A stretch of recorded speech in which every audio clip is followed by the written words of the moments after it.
Thank you for joining us for another power-packed message from Dr. Myles Munroe, provided by Monroe Global Incorporated and monroeglobal.com.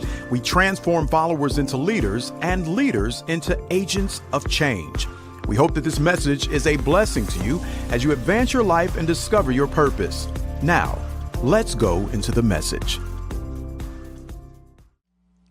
We're going to focus on the 10 steps, the 10 secrets of leadership succession. The 10 secrets of leadership succession.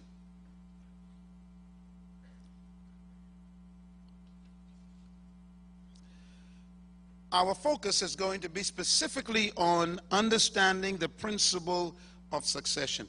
How does one prepare themselves to mentor and develop a person for succession?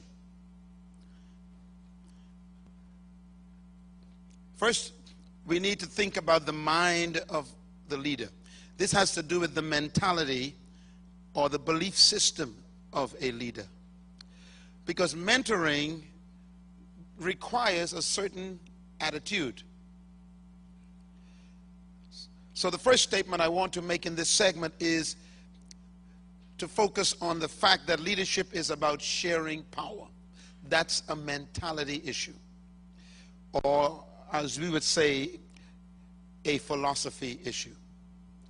If your philosophy is gaining power, protecting power, reserving power rather than sharing power, you will not mentor. So your philosophy will determine your behavior. So this is a philosophical statement. True leadership is about what? Power sharing. Think about it for a minute and see if that's your belief. Do you really believe that?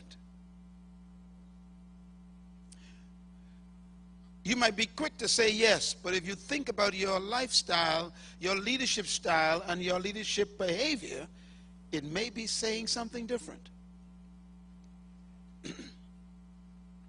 Your ability to share power has to be regulated by a sense of security.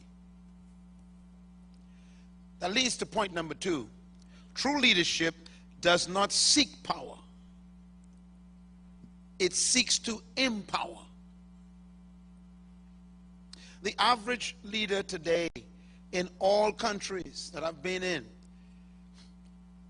are motivated by a desire for power. And power can be defined many different ways, but in most cases it's considered control. Whether it's controlling people or controlling assets or controlling resources. And this is why people want money, they want position. Even knowledge could be used to gain power. But our job as leaders is to empower people. Think about what that does if that's your belief system.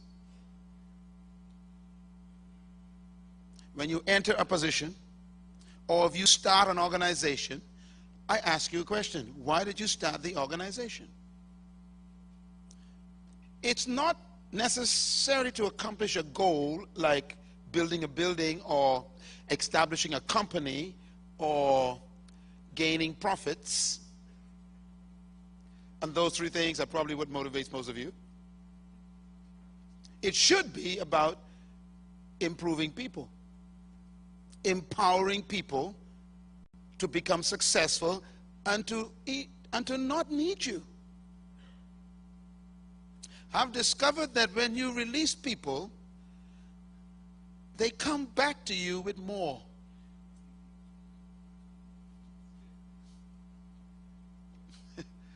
Because they expand. And when they expand, they have access to bring back to you. So empowering people is the motivation for true leadership. Number 3, the priority of true leadership is to prepare your replacement. Prepare your replacement. Work from now on, when you go back to your workplace or your job place or your business or your ministry, make this a goal. Write it down in capital letters. I'm going back to prepare my replacement.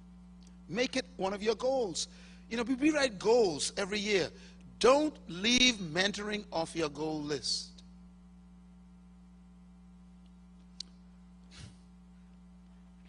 In our organization, we are training people constantly, and we are really driving hard in this area because my plans are greater than what I'm doing.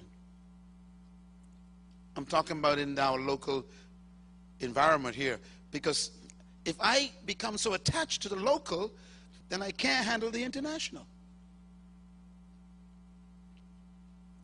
So whatever you embrace will hold you.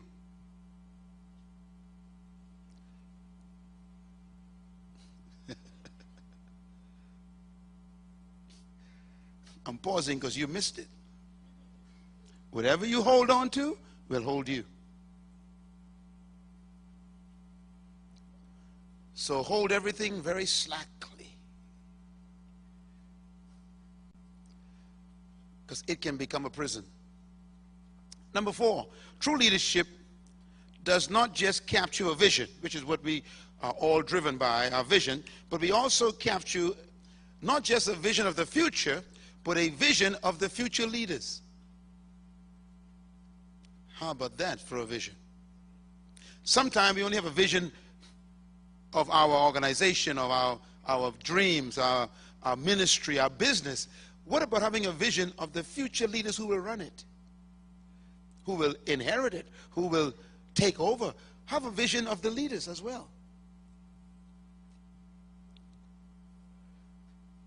It doesn't make logical sense for you to have a great vision to build something significant in your lifetime, and in the end, when you've died, no one is there to take care of it. So don't just have a vision for your vision.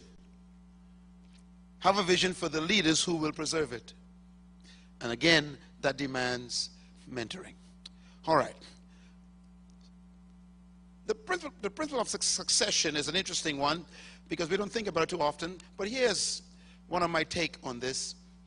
A vision that is genuinely from God will always be bigger than your lifetime.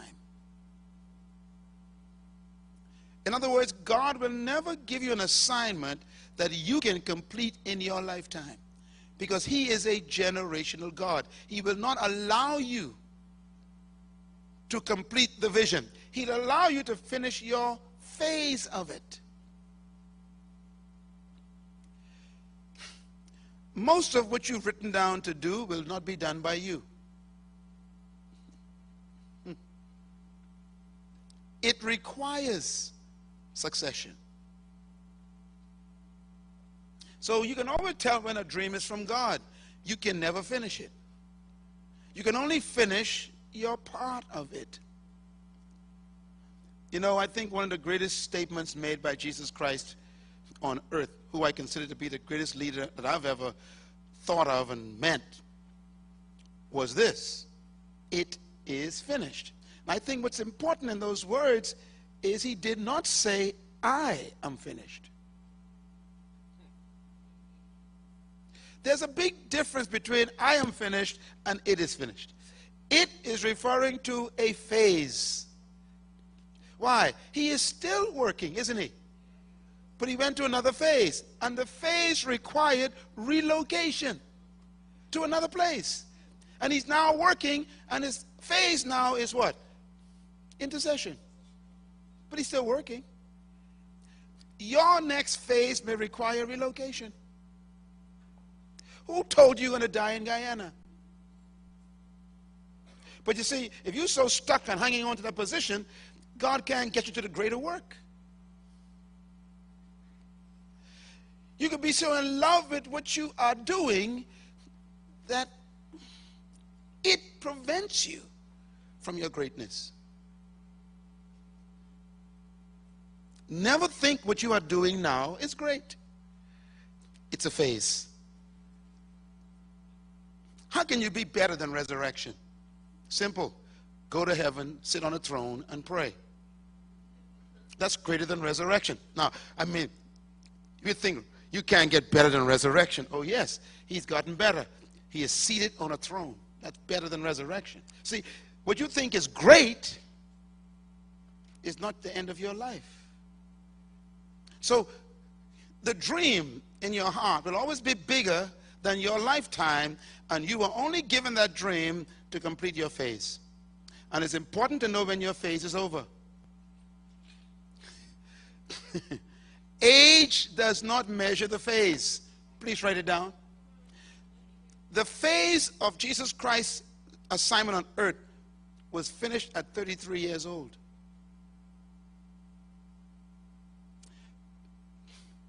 Stop planning to grow old where you are. You're blocking the next generation. And sometimes you'll be sent to do an assignment only for a few months, or maybe a few years, or maybe a decade. Don't get tied to it, because life is much bigger than your job. Your life is bigger than your job. And so don't get stuck. If the spirit of mentoring and succession comes upon you, you'll always be progressive. You'll always be free to move. And by the way, if you capture the spirit of succession and mentorship, you will never be depressed when they fire you.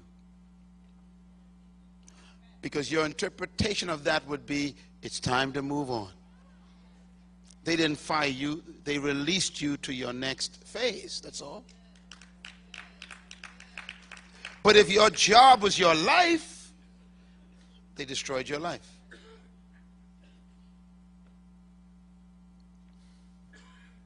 You never lose anything in life. You simply go to the next phase. Number 3, the ultimate goal of true leadership is not to maintain followers. And I want to repeat that, because I believe that we have this idea that we must keep people coming after us. And that is not the goal of leadership. The goal of leadership is to maximize people's lives around you so that they can become greater than you are. This is the heart of leadership. Now, we're going to get to some deep stuff here. Why don't we reproduce leaders? Take a deep breath. Oh dear. Here's some of the reasons why you don't produce leaders. Everyone, please get this CD and brainwash yourself with it, or wash your brains, because you could be one of the greatest hindrances to success and progress if you do not want or nor desire to reproduce leaders. But why don't we reproduce leaders? First reason, because we replicate the poor leadership habits of others. In other words, no one trained us, so we don't train anybody else. No one helped me, so I ain't helping nobody. That's the attitude we have. I got here by my own hard work, let them get there by their own hard work. In other words, you are replicating this bad habit of the leaders that were in your life. Well, I am going to believe that that changes today. That you are going to leave here with a different example of leadership. Second reason why we don't produce leaders is we lack good models and mentors. If you didn't have a leader in your life that was a good role model, you will find it difficult to become one. This is why fathering is so important. A good father will produce a good son who will produce another good son. Your models become your life lessons that you teach other people. So we don't produce leaders in our lives because no one produced us. Third reason why we don't produce leaders is because we lack training. We don't know how to do it. This is why the International Third World Leaders Association exists. We exist to provide formal training opportunities like this right now, so you could stop guessing about what to do. Stop experimenting with people's lives and with resources and with money and time. You need to use them strategically with precision, and that means you need skill to do that. So we need to be trained so we can train. Many of you will take this material that you get here today, and when you use it, you're going to be better than I am. And I expect that. It's going to come through your personality. It's going to become your own information, and that's what I want. Because if I train you properly, you'll be training other people better.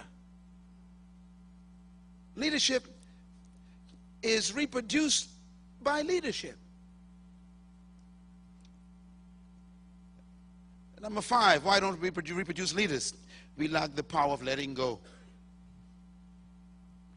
We don't want to let go. We don't reproduce leaders because we don't want any other leader around us. We want to be the chief. Everybody else is Indians. Pardon the expression, but we use that here in the Western world. We need to have the attitude that we are in the business of chief makers. And to do that, you got to let go. Why don't we let go? Because we have made our positions synonymous with our value. Why don't we reproduce leaders? Number 6, we put paperwork before people work. I got a lot of work to do today. I can't see anybody. You ever said that? I have a lot of work to do today. I can't see anybody. Don't look now, but that's you. I got a lot of paperwork to do today. I can't see anybody. So we don't reproduce. To reproduce leaders, you must spend time with people. There's a place for paperwork. It's between 11 p.m. and 3 a.m. That's me. My days belong to people.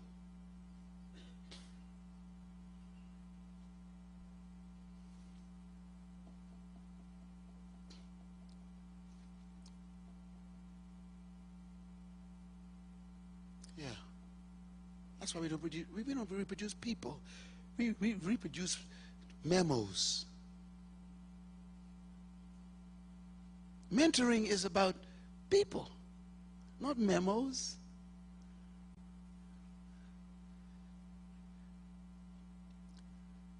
I remember one time, I'll never forget this.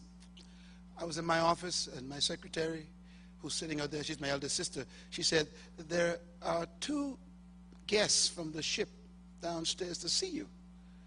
And I was just in the middle of my annual report.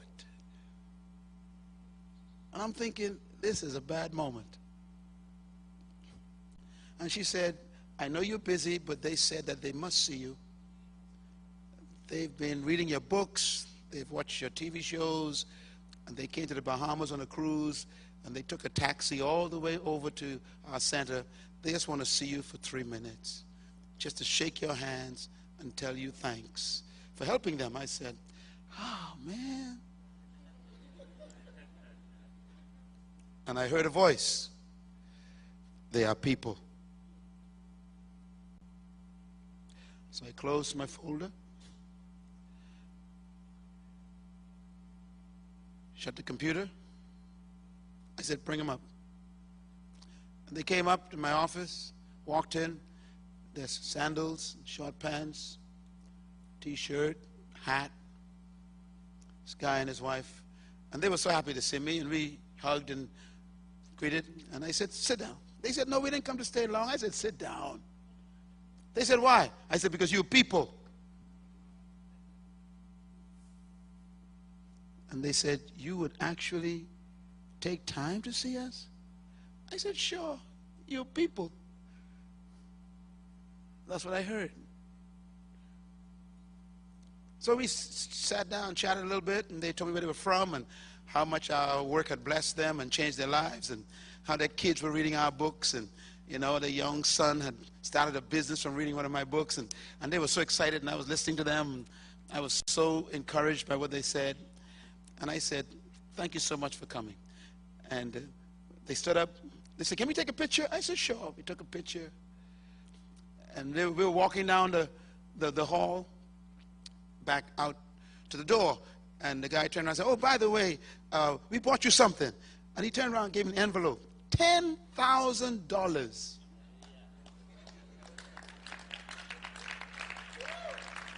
I said, Lord, send me more people.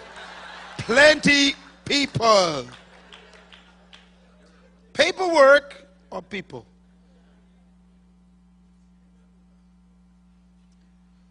You never know what they're carrying.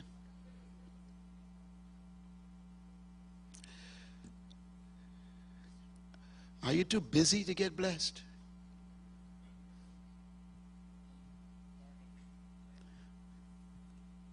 Why don't we reproduce leaders? We lack affirmation. The absence of affirmation in our own lives. If people didn't affirm you, you will find it difficult to affirm other people. This is where we get the attitude again. No one helped me, so why should I help you? That's the spirit of this strange attitude. I'm not going to mentor you. No one mentored me. I had to work hard to get what I have. That's the reason why you got it, so that they don't have to work hard to get it. You mentor to prevent the other person from going through the stress.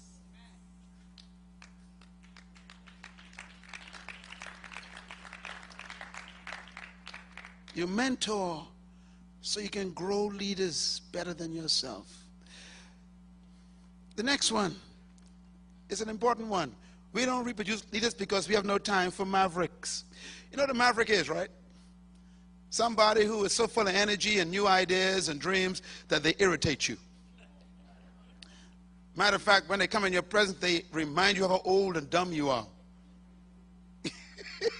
A maverick can embarrass you. They will come and say, well, why can't we solve that problem? You're like, I've been trying to solve it for 40 years. Well, just do that, and do this, and do this, do this, and it's solved. And you go, I hate you. A maverick will test our capacity to expand. We don't reproduce leaders because we don't want no one around us smarter than us. You know, you got these kids coming out of college now with a degree in cyberspace, internet visits, and you just trying to type with one finger, and they get hired in your department, and they make more money than you who've been there for 50 years, and you hate them. They're mavericks. If you're smart, you would embrace them and say, look, let me coach you into greatness. Because I can't ever go back to school and learn what you learned, but let me at least get the credit for making you great. Clap, everybody. Clap, clap. That's a good place to clap. If you make them successful, you get the credit. You can always say, that's my mentee there. Yeah, he's now the president. I mentored him. Don't become jealous of mavericks. Embrace them. Don't be afraid of new ideas, new ways of doing things.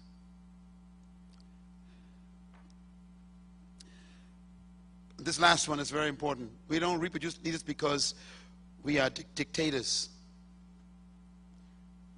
We tell you what to do. You listen to what I say. I'm the boss here. I am the bishop. I am God's anointed. I am the pastor. That's your problem. If you are a true leader, you do not control people. You develop people.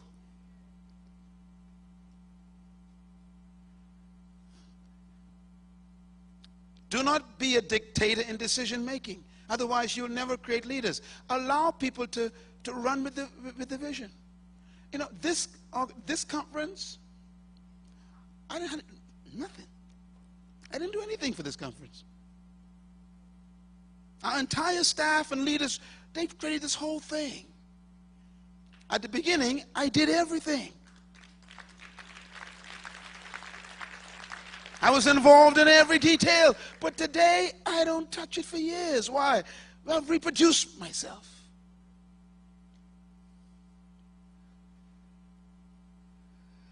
Leadership is not dictatorship.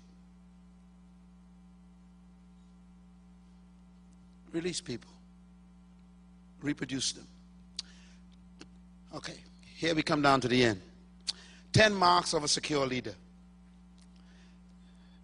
10 marks of a secure leader. Number 1, think beyond your leadership. This is imperative. If you are going to be a leader that mentor your successor, you must first think beyond your leadership. You are not an end in yourself.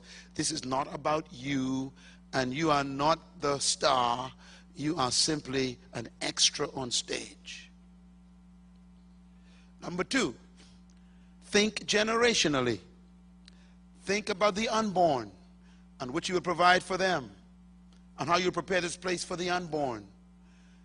Number 3, be aware of your mortality. Great leaders always think about their death. Foolish leaders believe they ain't never gonna die. You are a great leader if you are constantly conscious of your mortality. I could die tomorrow. You know, one of our fellow trustees who passed away not too long ago, Dr. Turnell Nelson, we used to sit in my kitchen for hours and talk, sitting on the stool. And we'd be sitting there talking all kind of dreams, and he would just teach me so much stuff and share his heart with me. And I used to keep telling him, you need to write some of this in books. Hours. And then he was gone. He wasn't old. We still remember him energetic, running up and down here, teaching us. And he was gone. Life is that fast. So invest in people. He invested in me. That's why I'm still calling his name.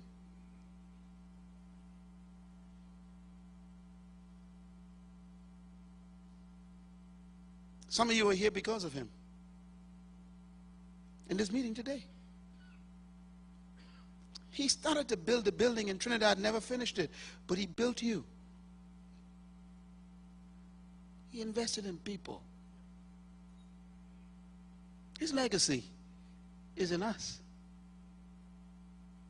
Who are you mentoring? Because you know you will die. I discovered something about death. Lately, it has no respect for age. When I was a kid, only old people died. You remember those days? Only old people died. Today, no. So make every day a mentorship day. Number 4, aware of your dispensability. You are dispensable. You know, a leader always knows that the board could fire them in the morning. So they always secure life after that job. Think in terms then of always leaving. You are dispensable. You are not indispensable. And some of you religious leaders here today, you all need a revelation.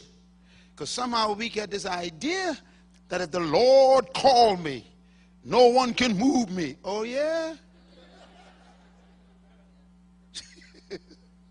No. You're dispensable. We can actually do without you. Can you imagine that? Matter of fact, sometimes we'd be better off. I won't finish that sentence, but it's amazing. We think we are it. No.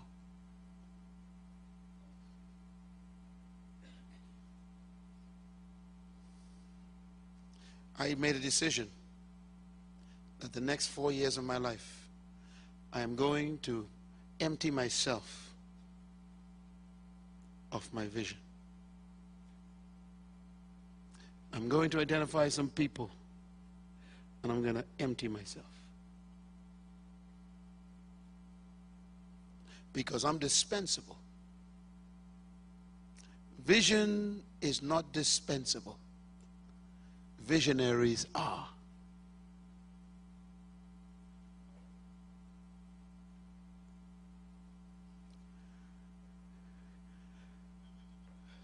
I have 7,000 prophets that could take your place.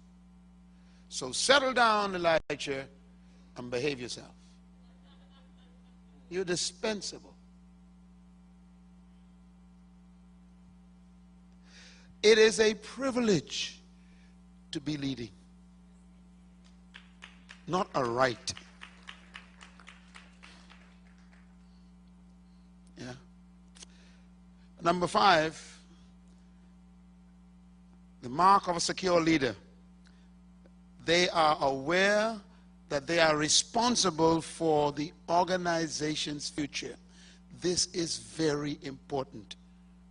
Most of the time, people in leadership positions in organizations, whether it's a political party, or whether it's a church, or whether it's a business, or a family business, we get this idea that we are in that position to secure ourselves. So we try to get promoted, we try to get a big salary, we try to get a private parking space with our name on it, we try to get the corner office, we try to be one with the title, the bishop, this thing, and God is saying, no, this is about the organization. Leadership is about securing the company. And the only way to do that is succession. You want a human to protect this place.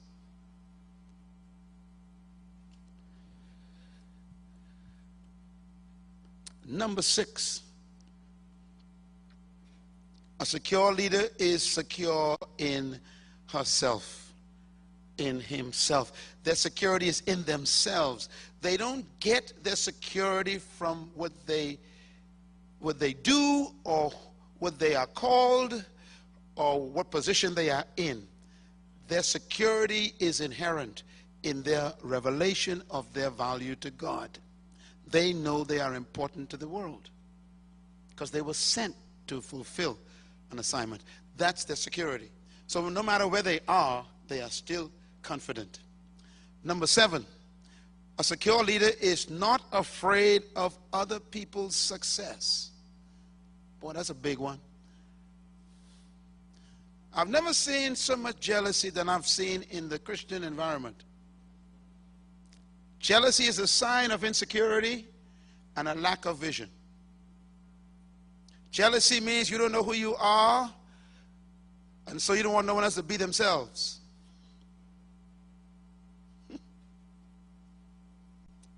Jealousy means that you are insecure in your own self. A person who is confident will always encourage other people's success. They rejoice when other people succeed. When you train people and they succeed, that goes to your credit.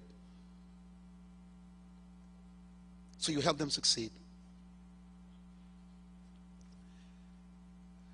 Number 8 rather. True leaders who are secure, they act as a visionary. They don't act as an owner. I don't own this company. I don't own this ministry. I'm just a visionary. I'm a delivery boy. I come to deliver you something from the eternal, to put it in time. I came to take the invisible and bring it into the visible and then leave. I am not here to own this. I'm just a delivery boy. That's leadership. Number 9, leaders who are secure are always preparing to leave, not to stay. What did I say? Always preparing to leave, but not to stay. Can you go home with that spirit? You know, I was intrigued when I read the first official meeting that Jesus Christ, the greatest leader, had with his team. The first meeting blew my mind. Matter of fact, I'm still trying to get over it. His first formal meeting, the Bible says he called them together unto him, and he said unto them, now he's having his first meeting with his mentees. Do you know what was on the agenda? One word: death. You should go read it sometime. A meeting about death. His first meeting. Why is that important? He wants to set the whole atmosphere. He says, look, I called you here today to make an announcement. I'm going to die. Now, let's start the organization. That's what he did. He began by announcing his departure. I dare you. I dare you to do it.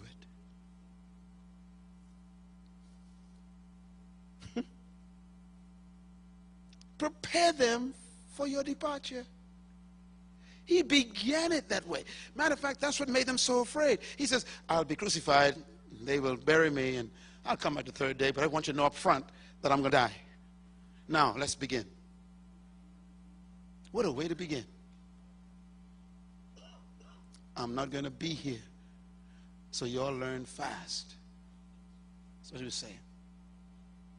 Can you make that announcement to your organization when you go back? Just call a big staff meeting and say, all right, I want you all to know I'm going to die. Not immediately, but eventually. And so I've been to the Bahamas and I got some clear understanding, and I want you all to know that while I'm with you, I'm going to teach you everything I know. That should be your attitude. I guarantee you'll get more productivity after that meeting from your people, because they finally believe you care.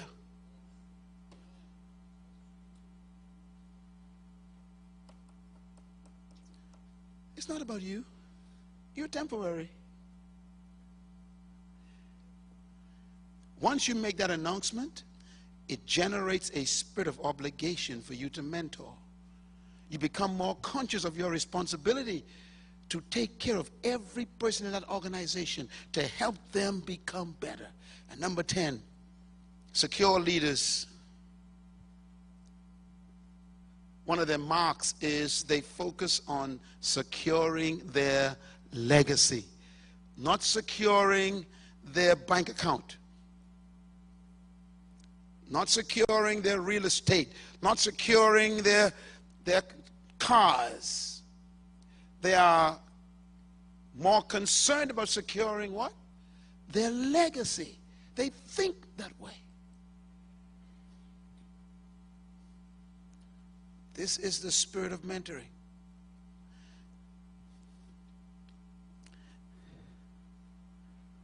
I'm just like you. I got to be careful about my own notoriety. It's a heavy burden, but it can become a killer. I'm very conscious of my very thin clay feet. I could be here today, gone tomorrow. I'm very much afraid of my own success. Success is hazardous.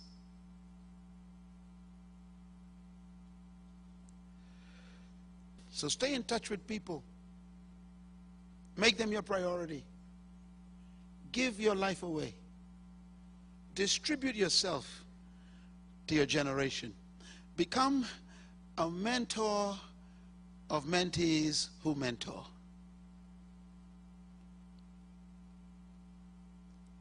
live for the success of other people. Make your dream the dreams of other people being great.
It's good for you that I am not present. Because if I am present, you cannot do greater works.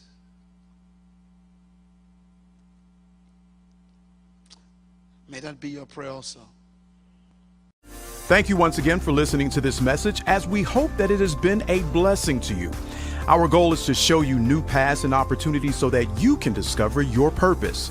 It is your love, support, and partnership that makes Monroe Global possible.